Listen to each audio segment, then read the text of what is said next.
When I moved to Spain back in 2004, I had a few $1,000s saved up.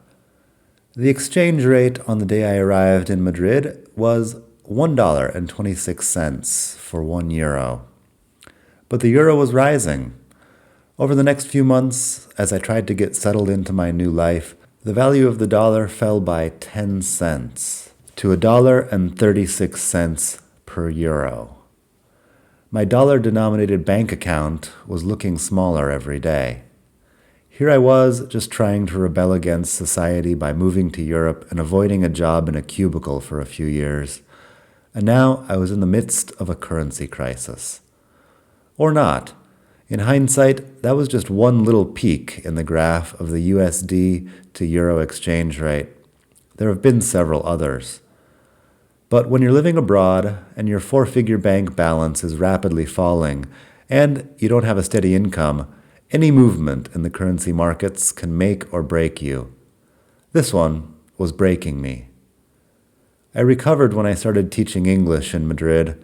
My hourly wage there, even working under the table, started to sound pretty respectable when translated back into dollars. These days, things are going the other way. The dollar was actually worth a bit more than a euro for a little while back in 2022. Since then, it's been hovering around $1.10 to the euro. But the last few months, the dollar has been steadily rising, or the euro has been steadily declining. It amounts to the same thing. And as of now, they're approximately equal. Today, February 5th, 2025, a euro will buy you just under $1.04. What's happening? Why is the euro falling? Is Europe in decline?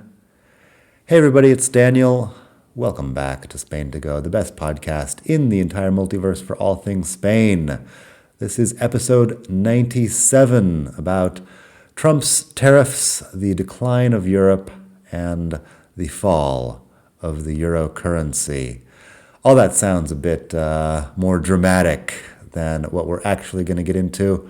The European Union isn't over yet, but it is worth talking about some of the issues that we're having.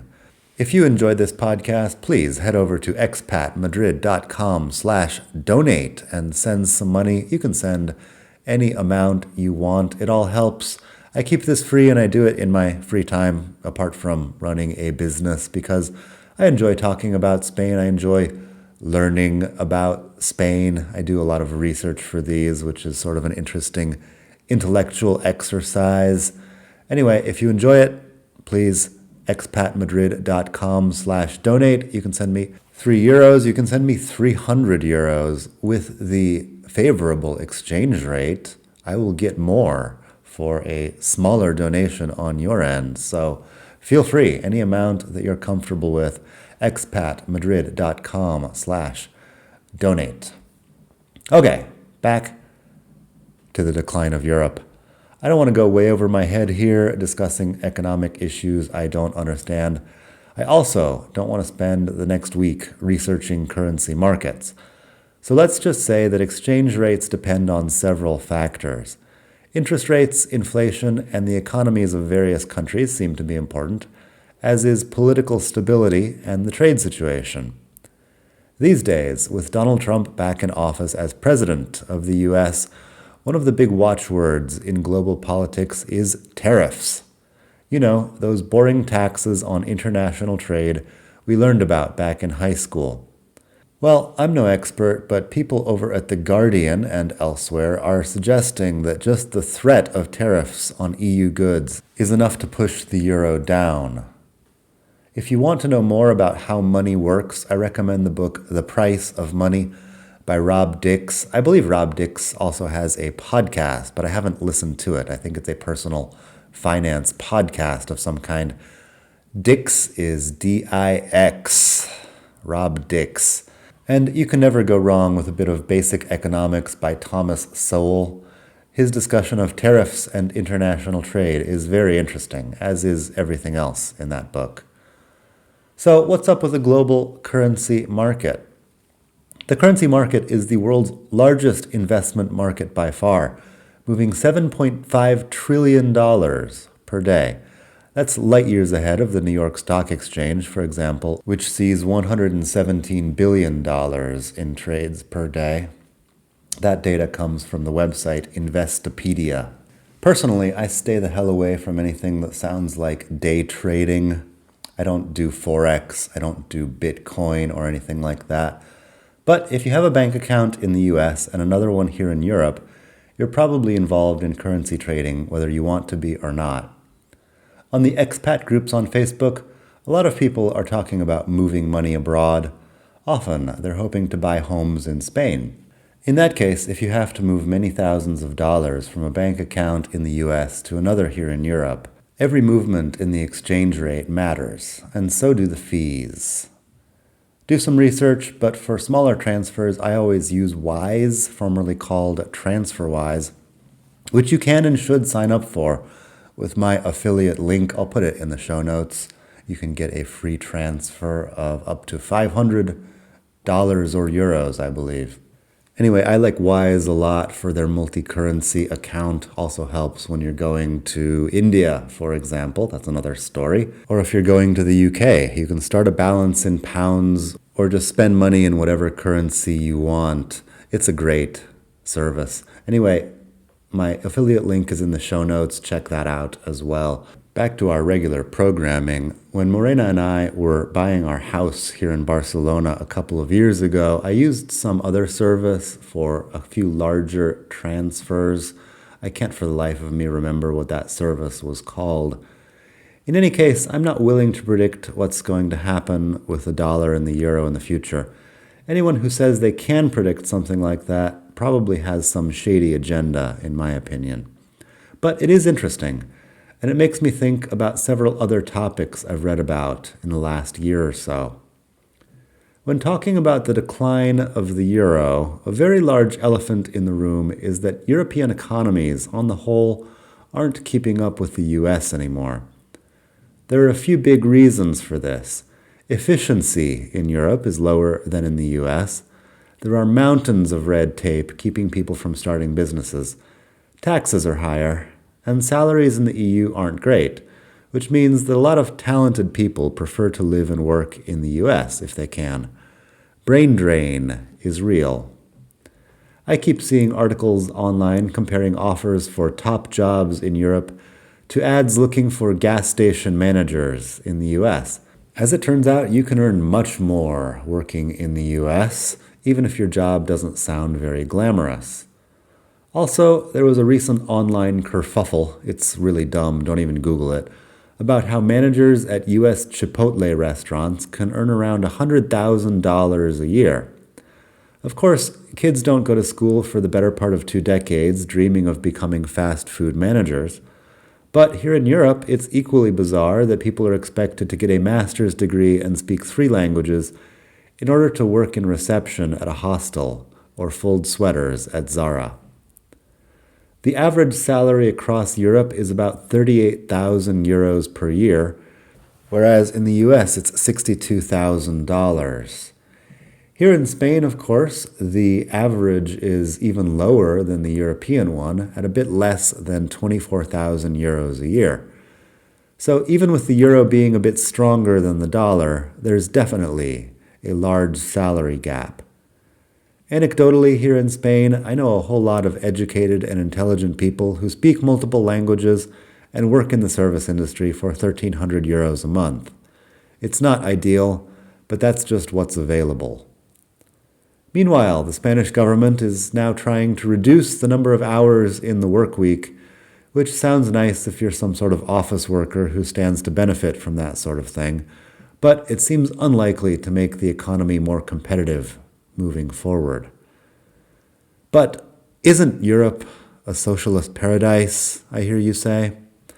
One of the big myths that Americans often believe when it comes to Europe is that we're living in a sort of socialist utopia out here, where everyone takes long vacations and lives highbrow, subsidized lives.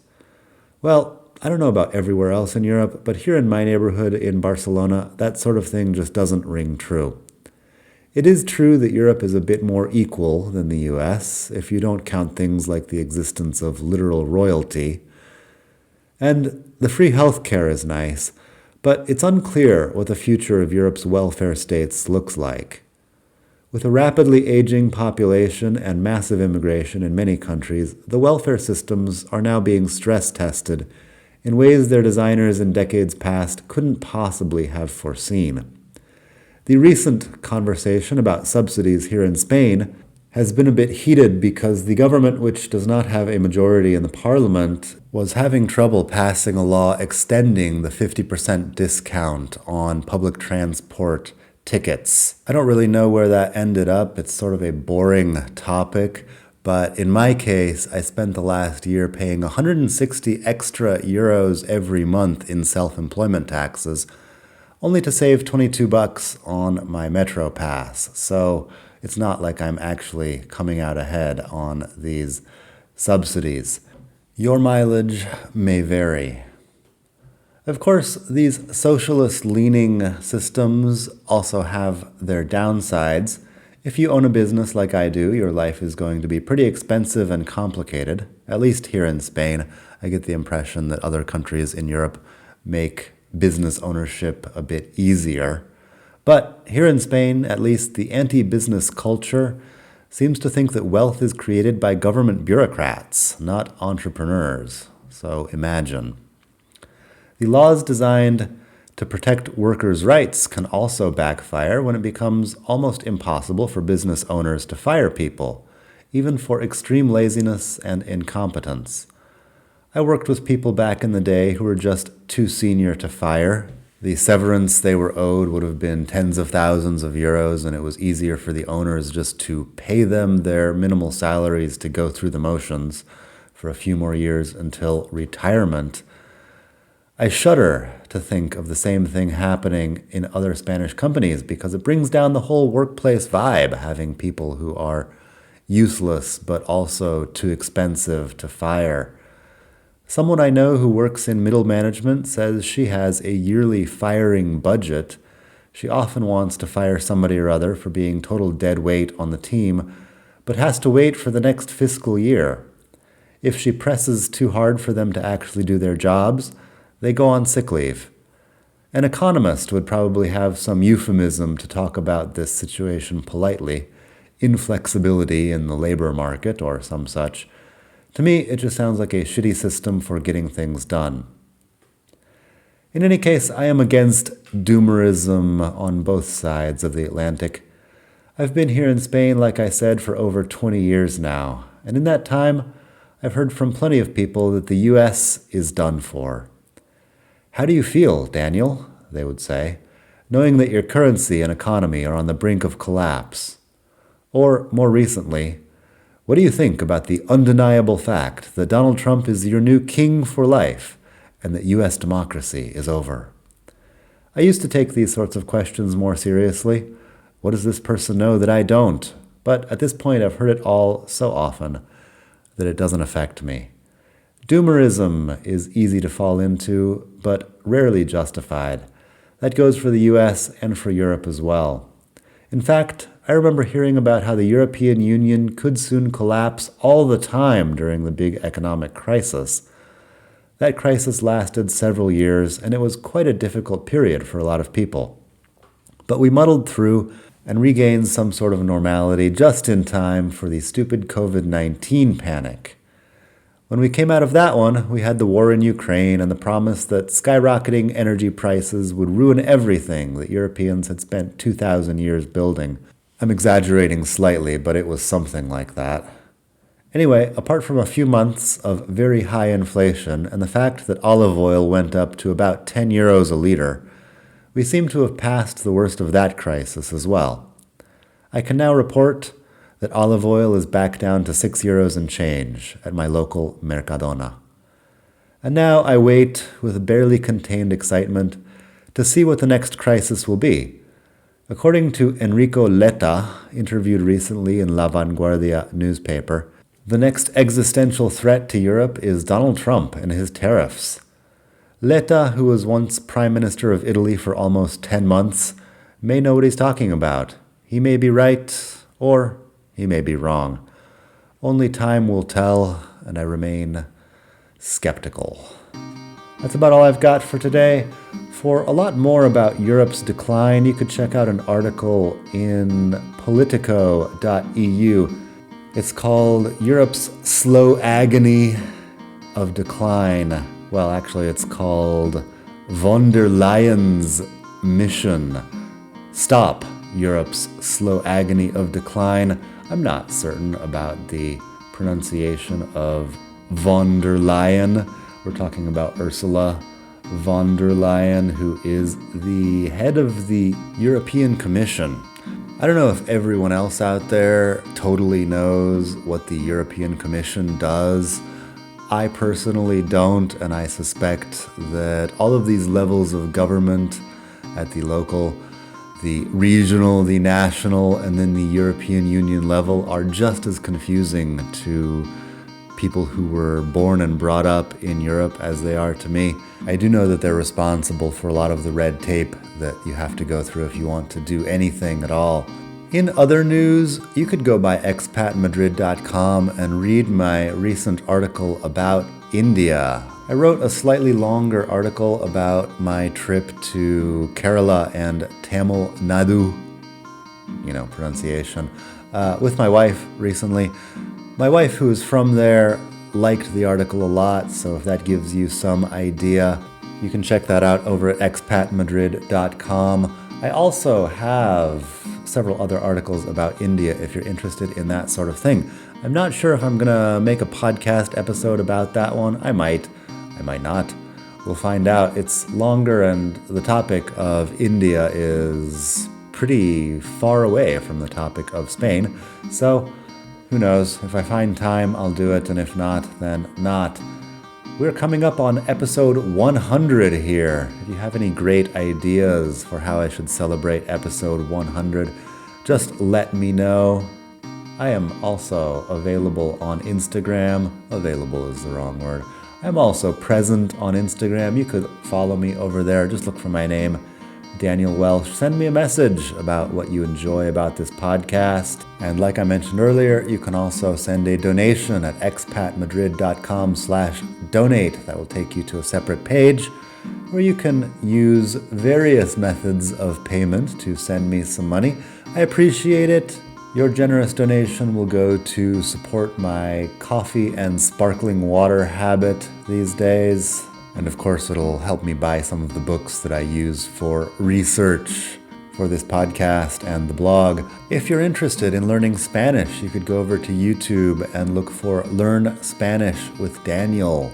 That is exactly what it sounds like. Learn Spanish with Daniel. I've got 50 or something videos for people wanting to learn a bit of Spanish. It's all free. Another thing I do, to distract myself from things that actually get me paid. It's sort of an elaborate procrastination strategy. Anyway, that's Learn Spanish with Daniel over on YouTube. I've also got all the episodes of this podcast up there, so you can listen on YouTube if you would like. That's about all I've got for today. Hope you're doing well wherever you are in the world.